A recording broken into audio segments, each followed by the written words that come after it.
Hey guys, it's Ted Bogert. Welcome back to the TED Show. So many of you text me about this guest, Gloria Joyner, super achiever, serial dater. Got enough text messages and private messages for me to go, this is a topic people want to hear. So I'm very excited to have Gloria on the show. We're going to be talking all about achievement, dating, what's going on, her book.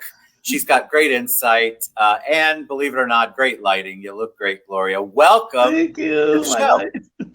Thank you, Ted. Welcome. I'm so excited to have you on the show. Your energy is awesome. Your bio is what really generated a ton of buzz to me. So let's take a deep dive. Before we get into super achiever, serial dater, let's get into some origin stories so we can find out how you got on this journey and where you're at. So tell us a little 411 on you. Well, I am a native Floridian, which is rare. Born and raised here. I attended my undergraduate in Tallahassee. I'm a Rattler, Florida A&M strike. Yes, and I did start off in entertainment industry in elementary school as an actress in plays. I was in band. I'm a classically trained musician. I was a music major at USF. And then you were a music major? Yes. So tell me, is it music instruments, vocal performance? What kind of music? I was a clarinetist. So my instructor was in the Florida Orchestra, and I was contemplating that path because I had a natural gift, but I changed my mind. What derailed that, especially since I know anytime somebody commits themselves to something like an instrument or a sport, there's hours and hours and hours and hours and hours of traveling and practice and games and performances. What set you on a different course? I wanted more of the limelight, if I must be honest. And when you're in a band or an orchestral setting, even though you may be a section leader, even though you may have a solo, you're still a part of a band. So that is one of the most pure, wonderful answers I've ever heard. You had a message. You had something you wanted to say, do, or perform, and you couldn't do it within the constraints of the band. Yes, and I wasn't ready to be in the Marching 100 when I transferred to FAMU because I would have had to be in the Marching 100. So I switched to business as my major, they offered me I wanted to be a marketing major, so I did become a marketing major at USF and before I transferred, and then I was offered a scholarship because of my grades for an agricultural business degree. So my bachelor's degree is in agribusiness, which is a very rare major, very rare. No, that is. What did you want to do with ag business?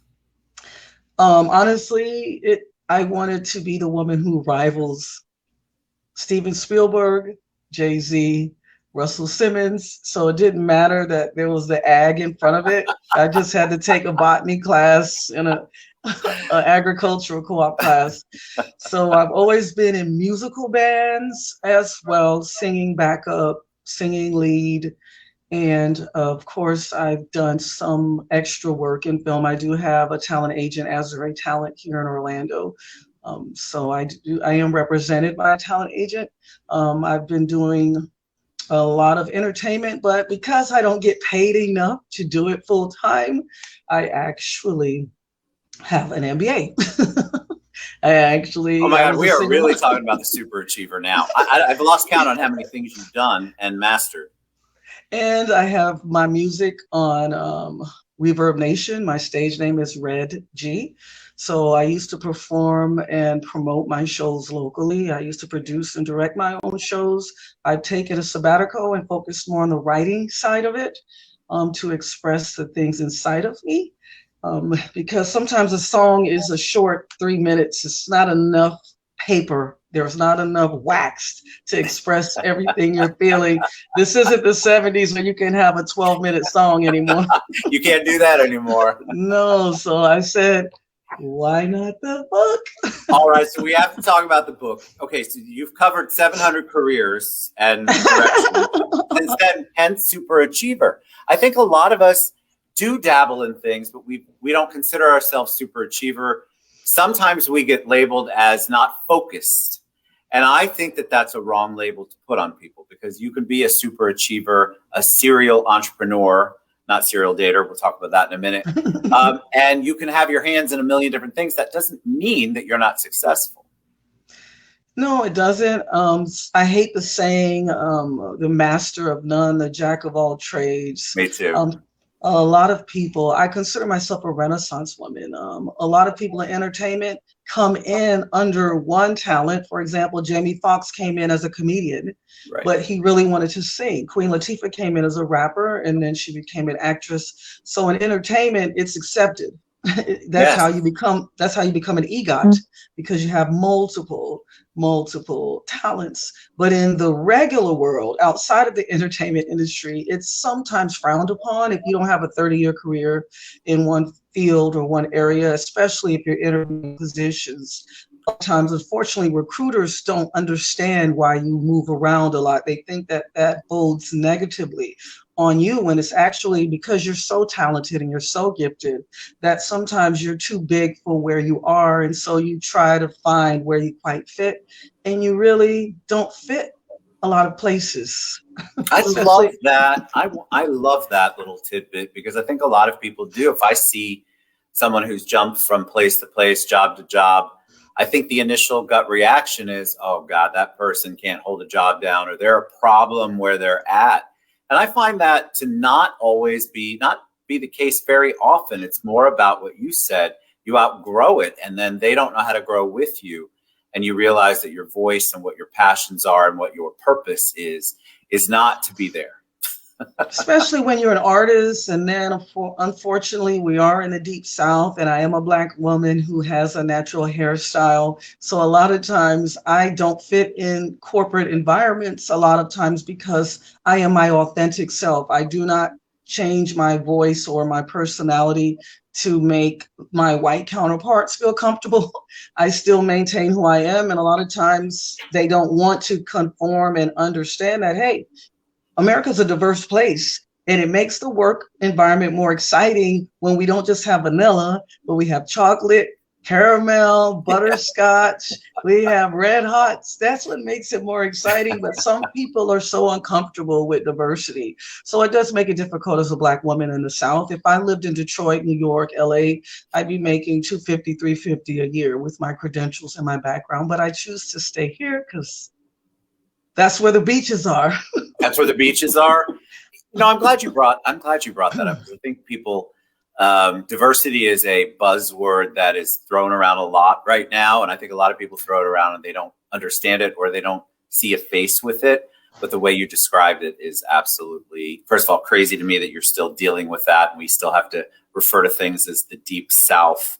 And unfortunately, all of us knew exactly what you were talking about when you said that, which makes me crazy, but that's for another show. But thank you for sharing that, because I think it's really important for people to understand the personal impact. And that is a big deal, what you just described, and it shouldn't be. So thank you for sharing that. Well, it also impacts you in dating as well, because if you don't fit in the corporate environment because you're such a unique, powerful presence, then when you're out here dating, you're not regular. You're not a regular lady. I've not been in the dating world in 30 plus years, but my friends have. That is a whole crazy world. All right. So before we get to serial dater, we have to, you only brought the book up really briefly. So let's talk about your book a little bit. There it is. Serial dater. So what was it like? We're going to talk about the whole topic of serial dater. And guys, if you haven't been paying attention and just didn't listen to the 75 things that Gloria just listed out that she's done, we've talked a little bit about the super achiever part. Now let's talk about the serial dater part. Do tell, because I had to read, I told you before we went live, I had to read through it a couple times. I'm like, this topic's awesome. But I think a lot of people don't talk about it. So give us a little 411 on that. I know that they read the bio and they kind of saw your progression there, but tell us in your words, really, what led you to even taking on that label, quote unquote, as serial dater. Well, to be honest, I was separated from my ex-husband in 1999, last century, and we got divorced in 2001. So I've been legally divorced and a super achiever serial dater in for 20 years. This last month was my 20-year divorce anniversary. And it is, Congratulations. yes, because I'm free. I don't have stress, but I have a different stress because whether you're in a marriage or you're single, there are different types of stresses.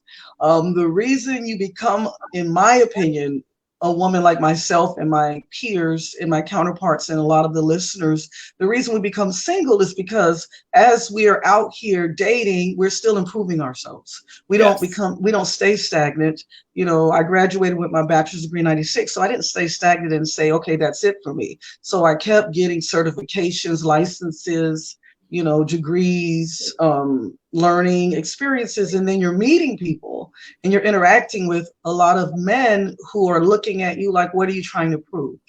Why are you doing all of these things? And how can I fit into your life? Or what I've been told, which is so offensive, you have your own home, you have this, you have that. What do you need me for? And so they look at you as there's a cyclops, like you have an eye in the middle of your forehead, because they think but in essence, what they're saying is, I'm inadequate.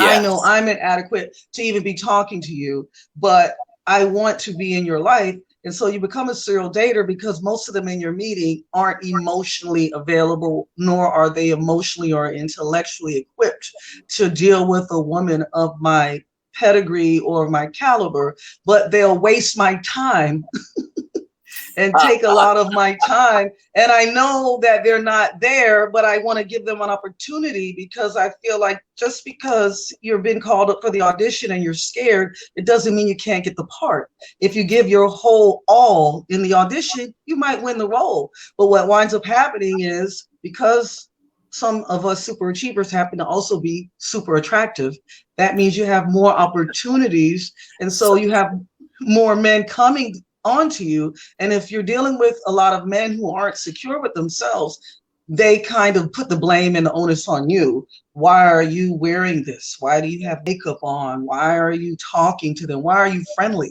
Well, my professional life when I'm not in entertainment, which is talking to people, is sales. I worked at Merrill Lynch. I'm in the financial industry. I worked at Sotheby's as a real estate agent. I have to talk to people. That's how I met you, talking. You know what I mean? And so sometimes it's really hurtful because you really, really believe in love and you do want to get married again or at least have a life partner.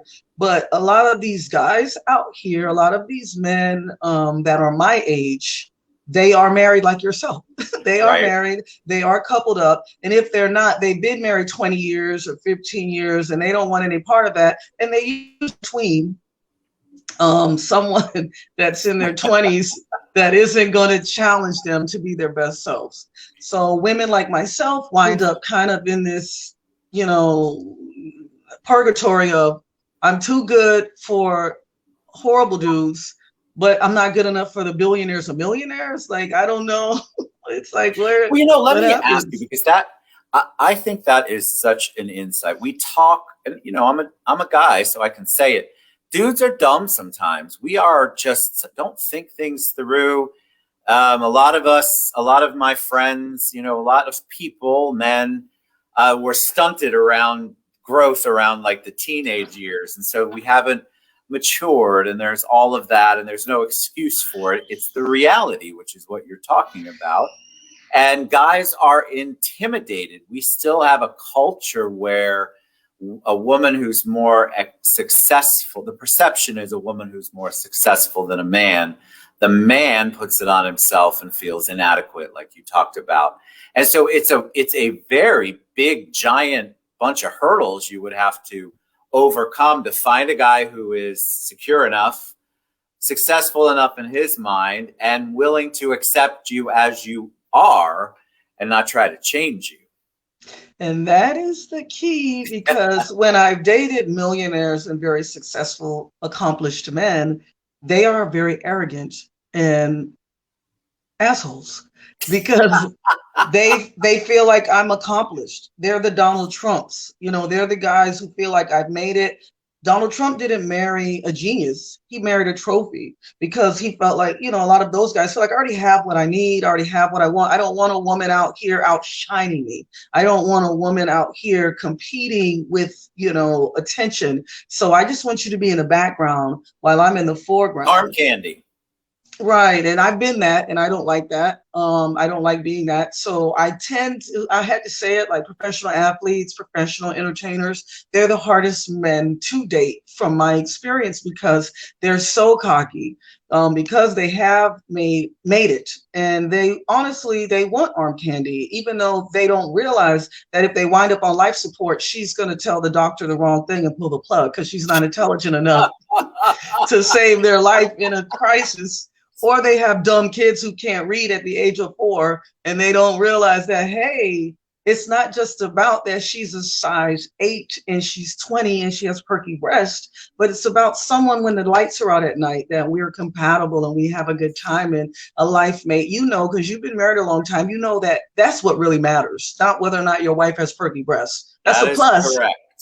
Friendship, relationship, foundation. I feel like it is, relationships are a lot of work, no matter how long you've been married or how short you've been in the relationship. You're still learning how to maneuver through life with another human being. It is a challenge, no matter how I love the people that post how amazing things are all the time.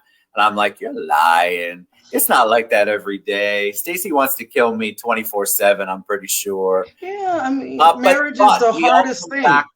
We come back to the foundation. We come back to the fact that I'm not intimidated, and I want somebody who I can have a conversation with at the end of the night. I can emote to. I agree with you, but let me ask you, because I know people are going to want to know. So are you 100% no chance on the planet ever you think somebody will come along that you would want to marry again? Absolutely, I do. I believe marriage. I am a believer. I do believe marriage is a blessing. I do believe God created us to be coupled up. So it is unnatural to live your whole entire life as a single person. I do believe that. Now, whether it's marriage, for me, it's marriage. Some people, it's just partnership. Like, Kurt Russell and Goldie Hawn, that's between them and God, how they choose to do it. I do believe it. It's just, for me, what I notice is so many men, because they feel like they have an infinite amount of time to couple up because their sperm don't run out. You know what I mean? And so they don't. It's so true. They don't get the little human ticking. What do they call it? Time clocks. The time clock. I mean, I already have a child and he's an adult, so I'm not looking to have a child. But then that's the dichotomy, because when you're a woman in your 40s and you meet men in their 40s, if they haven't had children, they want a child. And if you meet men younger than you are, because a lot of younger men have been coming on to me, and I've been dating lately some younger men, and it becomes more challenging that way because eventually they're going to want children and a family. And I'm not completely opposed to it, but if I have an adult son, having a child going through labor again is really not on the table. So you see men like, your guy from Star Trek, Scotty, he was 85 when he died and he had a 5-year-old. I feel that that's selfish, but at the same time, men, this is a patriarchal society. So men are selfish on our society. So you'll see men who've never been, I'm meeting men now who are in their late 40s who've never been married, who have no kids. It didn't used to be the norm. When I meet someone who is of a certain age, I mean, I immediately think, okay, something's up. Dude, I'm talking about a man. And you wonder what the relationships are like. But now, as you're sharing, maybe they're just serial daters. Is that something a man can be? Men are that way, but I think it's in a different vein because of the proliferation of pornography in our society. When we were growing up, you had to go somewhere to rent a pornographic video and put it in a VHS if you wanted to see one. Now someone can just click on their phone and watch porn 24/7. So a lot of men today, unfortunately, don't realize that pornographic actress is no different than Meryl Streep. That actress is acting. It's not real. She's not enjoying that. She doesn't want that to happen to her. That's a part of the script. And so they try to reenact these scenarios in their dating lives. And they actually think, I feel like a lot of men are aspiring to pornographic movies as opposed to The Notebook. They're aspiring. I can't tell you you're 100% wrong there. I agree. I'm out here. I'm telling you, I'm out here. I'm out here. I'm out here. So what is that like for you? So serial date, like when you said serial dater, and I read through everything, at first I was like, okay, so this is a cognizant choice. She's realized it, and it's your narrative now. Was that a difficult narrative for you to create? Was it a long-term thing? Because it's very important. When you control the narrative, you can talk like you're talking. You know what you want. You've set your parameters, your boundaries, your expectations, whatever you've done, but you're controlling it. Was that a long-term thing, or was that something that just happened overnight because you were tired of it all? If you would have told me 20 years ago when I got divorced, I'd still be single, I would have said, you're lying. There's no way. I'm too amazing. I cook, I clean, I do it all. There's no way. But what I realized is when I was a single mom for so many years, my focus was on raising a man to be the kind of man I wanted to marry one day. And so unfortunately, a lot of adult men are selfish and they don't want attention taken away from them in the relationship. So I couldn't really focus wholeheartedly on a romantic relationship. Not to say I haven't had boyfriends, but I couldn't give them the full dedication that they may have wanted. And I'm not trying to raise grown men. And a lot of these, I'm going to tell you, I've done the hard work. I've been working on myself since I was 14 years old. A lot of these men are broken little boys, they're baby boys. They don't have their crap together emotionally. And then they come to you and want you to fix them. And so a lot of them are deceptive. They cheat, they lie. A lot of them out here are married and have girlfriends, have situationships, and they're on these dating sites. So they're in the club and they're presenting themselves as single when they're not. And when they should, tell you up front, hey, I'm in a relationship, and let a person make an honest decision. Then you have a lot of men out here, unfortunately, they're bisexual or gay, and they're deceptive about that as well. So I have to navigate down low brothers, baby boys. I have to make sure I'm not meeting serial killers or rapists in between, because that's a possibility. You can't make that up. It scares me for anybody who's in the dating world right now, because it's a very crazy place to maneuver through. And those dating sites, I've seen way too many Law and Order SVUs or Criminal Minds to know that they can be very, very scary. But it's one thing, I have to ask you, it's one thing to determine that, to really take the narrative back and the story back. It's another thing to create a book. So what was that like? Was this cathartic for you? Did it start out that way? Or did you just decide, I got to let everybody else know because apparently no one understands what's going on? Well, at the time I started writing the book in my mind, it was 20 years ago. But when I actually put pen to paper, I was in a relationship living with someone 14 years younger than myself. And I knew it wasn't going to work. And I'm like, in my mind, I'm like, here I go again. I was going through the motions, but I was like, and it was ironic because he was pushing me and motivating me to write a book about everything I went through. And I'm like, in my mind, I'm like, you're going to be in it. It's not going to be good. It's not going to be good. And so I didn't think I would be here 20 years later. I'm not saying I haven't had marriage proposals. Of course I have. I'm not saying I haven't had men want to wife me up. Of course I have. But I could see the older you get, the wiser you get, you realize this isn't a recipe for a long-term relationship. You see something in me, because what I notice is when you're super achiever, what happens is men aren't attracted to you. They're attracted to how you make them feel. or how you Yes. make them look. So when they go places and someone says, "Oh, your girlfriend's so beautiful," and "Oh, she's so smart," and they love accolades, but then they actually have to go home and put on the overalls and rub her back when her period's on and make her feel better when she's crying because she saw a commercial and it doesn't make sense why she's crying, or she's, she's pissed off because at work somebody tried to touch her hair without her permission, and you're like, "What are you so upset about?"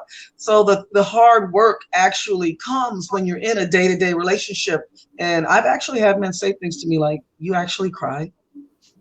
Because I'm so strong. And I'm like, "I have tear ducts, you idiot. Of course I cry." You know what I mean? And so they portray me as I'm so impervious that I can't possibly be tender and gentle. It's like they won't let women be three-dimensional. You're either a bitch or not. You know what I mean? And if you're a bitch in their mind, there's no way you could be lovable or consider to be submissive to a man. And I'm not going to be submissive to any man, but I'll be submissive to my husband, but not to every joker I go on a date with. So it's really hard because of pornography and because of these hookup sites that I won't participate, like Tinder and Match.com. I'm not on any of those. There's so much hookup in this culture. There's a hookup culture. So many women are giving it away for no reason that men don't feel like they have to really work towards something with a woman like me long term. So if they can have sex 365 days out of the year with 365 different women without effort of any kind, why come here with a woman who's intelligent, who's got her own opinion, who may debate you, who may argue? You might be challenge him, God forbid. Oh, It's interesting because I 100% you're on, in my opinion, on point on everything. And it is I'm grateful I'm not in it, and it's very sad to watch because there are lonely people. There are guys who will come back and say, well, girls only want bad boys, and there are those kinds of relationships, but in general I have found that it is the guy who is just not in the right place for whatever reason, came to you broken. There's so many. There is a rash of it out there. It's epidemic, and well, so I feel for you. That's why I wrote the book, because so many women feel like something's wrong with us, and society is telling us something's wrong with us. And there's nothing wrong with us. It's that society is changing at such an accelerated pace that dating has not kept up. So you have men who are told they're men by having multiple conquests, multiple body bags, and women are still told good girls don't. You're supposed to wait. You're not supposed to be as sexual as men are. And then how do we get together? How do we come together on one accord when men are being told one narrative, women are being told another narrative, and you have fewer men going to college. You have more women going to college, more women improving ourselves, not because we're trying to outpace men, because for so long we weren't given the opportunity. So now that the opportunities present themselves, we want to take the bull by the horn. But then you have men who are I feel like a lot of men are getting lazy and, kind of apathetic and saying, hey, I have a penis. That's all I need. All I need is a penis. That's it. I think you are 100% right. The opportunity has never been better for guys, honestly. If that is the world you live in and that is your approach, you have everything. Basically, it's almost like Uber for this. You have everything at your fingertips, and it's going to get delivered in one way, shape, or form. And if this one isn't delivered right, well, then the next one is delivered right. All right, before we have to close, because we're way past time. I told you we'd go past. Tell us, and I'd love for you to come back, because I think there's a lot in your book and a lot that you have to offer. Yes. I would love for you to come back and do a part 2 or part 3 of this. I would love to. Even your energy is just absolutely amazing. And I know this is a topic because we had a lot of people on messaging me while you were talking. Tell them how they find you. What's the best way until we bring Gloria back? What's the best way for them to reach you? The best way to reach me is I am on Twitter under my stage name, REDG, with PHATREDG. You can listen to my music on ReverbNation.com/Red I'm also on Instagram under my given name, Gloria Joyner. on Instagram. I'm also on Facebook, but I'm at capacity with my friends on Facebook. I also have a Super Achiever Serial Dater page on Facebook, as well as an artist page on Facebook, Red G. But my books can be bought on Amazon.com as well as Kindle. If you're a Kindle, if you have a tablet and you want an electronic form, it is on Kindle. And I'm just trying to explain to all the women out here who feel like, what is wrong with me? There's nothing wrong with you. It's the world. It's crazy. It's not us. It's them. I love it. You're a joy. Thank you so much. I really do want to have you come back. I think what you do is absolutely awesome. I love your energy. Thank you, Gloria. Thanks for sharing your journey too. I guarantee you touched a lot of people today and certainly got some guys thinking. Let's hope so. All right, Gloria Joyner, thank you. Mwah. We'll see you guys soon. Thanks, everybody. We'll be back.